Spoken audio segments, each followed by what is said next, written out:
देखिए अपन एक क्वेश्चन के बारे में डिस्कस कर रहे हैं। एक क्वेश्चन जो है ये इलेक्ट्रिसिटी से रिलेटेड है। किससे रिलेटेड है? इलेक्ट्रिसिटी से। ये अपने को क्या दिया गया है कि मेरे पास एक रेजिस्टर है, रेजिस्टेंस X, उसको बोला गया है X, दैट इज ऑफ 9 ओम। ये किसके बराबर है? 9 ओम के बराबर। Is connected with another resistance Y। दूसरा रेजिस्टेंस कितना है? इसको Y बोला गया है। और ऑफ A ओम, उसके रेजिस्टेंस कितना दे दिया गया? A ohm in parallel. और ये दोनों रेजिस्टेंस किस में कनेक्टेड है? पैरेलल में कनेक्टेड है। If equivalent of these resistance या this parallel combination is 7.2, इस parallel combination का equivalent resistance कितना है? 7.2। then the value of y find out करना, मतलब इस a की वैल्यू मुझे फाइंड आउट करनी है। ये चीज होना चाहिए। तो देखो x जो है वो किसके बराबर? R1 के बराबर। मैंने x को पहला रेजिस्टेंस मान लिया जो कितना है? 9 ओम का। y को मैंने दूसरा रेजिस्टेंस मान लिया जो है 8 ओम का। इन दोनों का पैरेलल कॉम्बिनेशन लगाया, पैरेलल कॉम्बिनेशन का इक्विवेलेंट कितना आया? 7.2 आ गया। अगर ये 7.2 आ गया तो मैं R इक्विवेलेंट का फॉर्मूला लगाता हूं। R इक्विवेलेंट का फॉर्मूला क्या था? 1/R equivalent equals to 1/R1 plus 1/R। कितना आता है? 1/R1 plus 1/R। ठीक है, ये क्या आया? R इक्विवेलेंट मुझे दे रखा है 1/7.2, 1/9 प्लस 1/8। ये चीज क्लियर है? तो 1/8 किसके बराबर? इसको इधर ट्रांसफर कर देते हैं, तो 1/7.2 माइनस 1/9। तो 1/8 इधर पॉइंट हटाया, ऊपर 10 आएगा, 10/72 minus 1/9। 72 LCM 10 minus 8 that is 2/72। ये आया 2/72।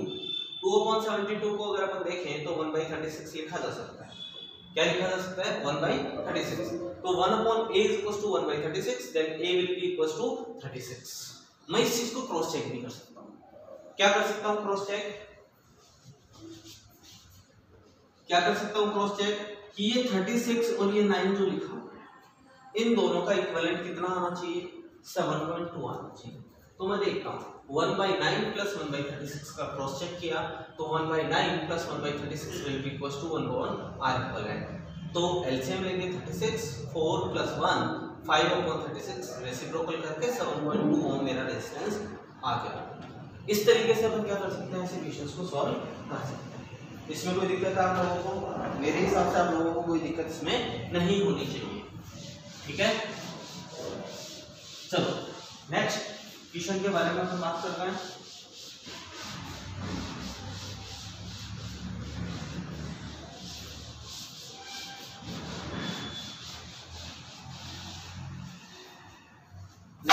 नेक्स्ट क्वेश्चन के बारे में बात करते हैं।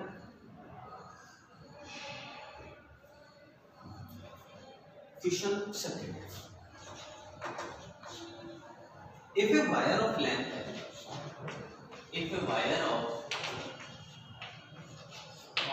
है L लेंथ का कोई भी वायर है, वायर ऑफ लेंथ है and resistance R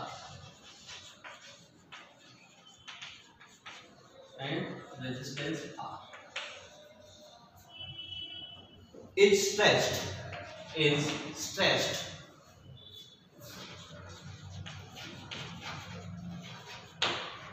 stretched so that its length is doubled. Its length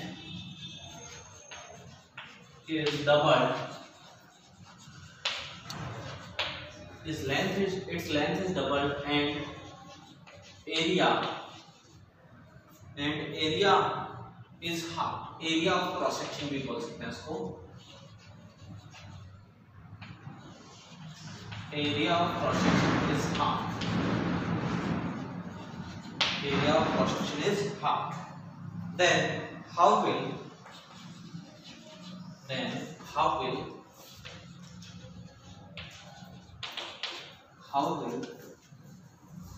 its resistance and resistivity change? Its resistance and resistivity changes.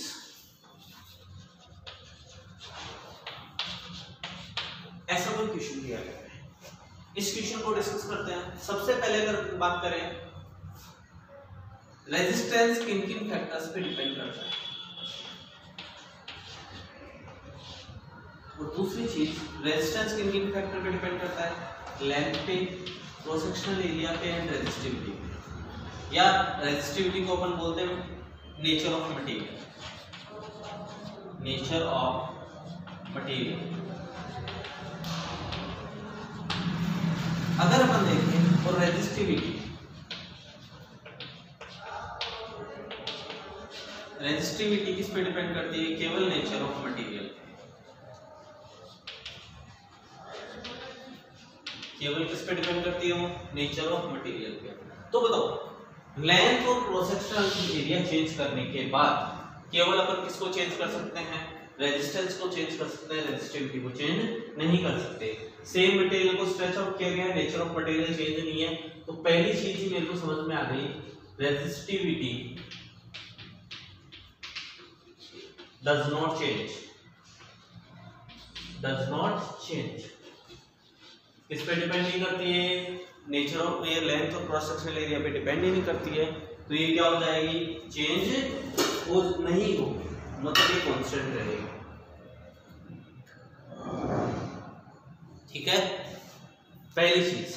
तो मुझे रेजिस्टिविटी कैसे चेंज होगी, रेजिस्टिविटी में कोई चेंज नहीं होगा। दूसरा देखते हैं, चेंज इन रेजिस्टेंस। अगर ये बिफोर के बात करें और ये आफ्टर के बारे में बात करें, बताओ बिफोर, अगर मैं बिफोर के बारे में बात करूं तो क्या होगा कि बिफोर क्या है, एक रेजिस्टेंस है जिसकी लेंथ L है, क्रॉस सेक्शनल एरिया A है, और रेजिस्टिविटी को अपन रो मान लेते हैं, वो तो चेंज ही नहीं होगा। तो रेजिस्टेंस जो है वो कितना आया, रो L/A। बाद में अगर अपन देखें आफ्टर दैट लेंथ को डबल कर दिया गया 2L, क्रॉस सेक्शनल एरिया को कितना कर दिया गया A/2, रेजिस्टिविटी वो क्यों है रेजिस्टिव। तो यहाँ पे R डैश जो आएगा तो कितना आ जाएगा, रो L कितना है 2L, एरिया कितना है A/2। तो यहाँ पे R dash will be equal to क्या आ जाएगा, 4 rho L/A, that is rho L/A is R, that R dash will be equal to 4R। R dash किसके बराबर आएगा, 4R। मतलब रेजिस्टेंस कितने टाइम्स इंक्रीज हो जाएगा, 4 टाइम्स इंक्रीज हो जाएगा, जबकि रेजिस्टिविटी में कोई चेंज नहीं आएगा। इसमें कोई दिक्कत है आप लोगों को, या इसमें कोई दिक्कत मेरे हिसाब से तो नहीं होनी चाहिए, इसमें कोई दिक्कत नहीं होनी चाहिए मेरे हिसाब से कि रेजिस्टिविटी चेंज नहीं करती है, और रेजिस्टेंस जो है वो क्या करता है, चेंज हो जाता है by changing length and area. इसमें कोई दिक्कत है, चलो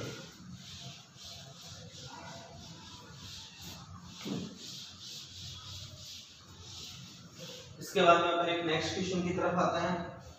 वो नेक्स्ट क्वेश्चन क्या है कि इफ एन रेजिस्टेंस ऑफ, ऐसा बोला गया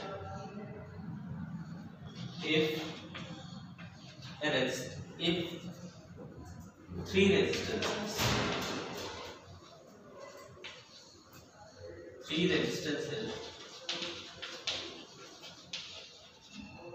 है 100 ohm, 50 ohm,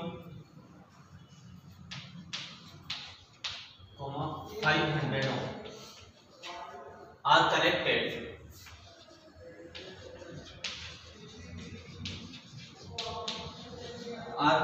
in parallel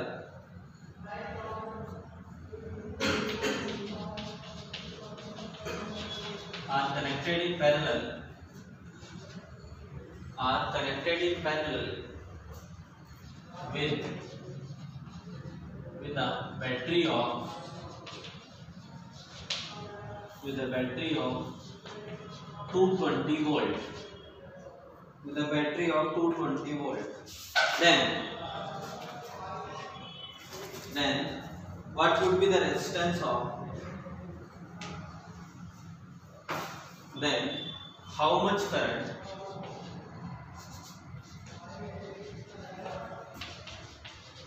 how much current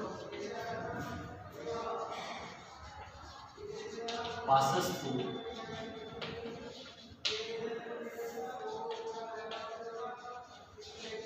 each resistance.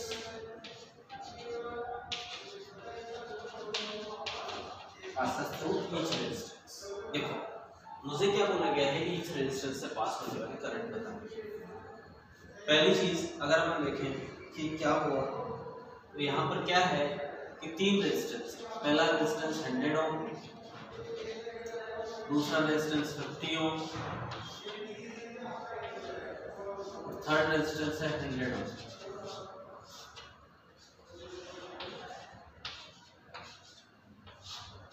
इनको एक बैटरी कितने वोल्ट की है, कितने वोल्ट की बैटरी है, 220 वोल्ट की बैटरी है। अगर इस बैटरी से करंट गई आई, इससे जाएगी I1, इससे जाएगी I2, इससे जाएगी I3। चलो अपन एक चीज जानते हैं, पैरेलल कॉम्बिनेशन में पोटेंशियल सेम होता है। यहाँ का पोटेंशियल 0 अगर मान लिया जाए तो यहाँ का 220, यहाँ का 0 तो यहाँ का भी 0, यहाँ का भी 0, यहाँ का भी 0। ये 220 है तो ये भी 220 वोल्ट, ये भी 220 वोल्ट और ये भी 220 वोल्ट। इसके क्रॉस पोटेंशियल डिफरेंस कितना है, इसके क्रॉस पोटेंशियल डिफरेंस कितना है, 220 वोल्ट। पहली चीज बात करते हैं करंट अक्रॉस 100 ओम क्या है, 220 volt. V equals to IR लगाए तो क्या होगा, I1 into 100, तो I1 will be equals to 220 divided by 100, तो कितना आ गया 2.2 एम्पियर। कितना आ गया 2.2 एम्पियर। दूसरे के क्रॉस देखें, करंट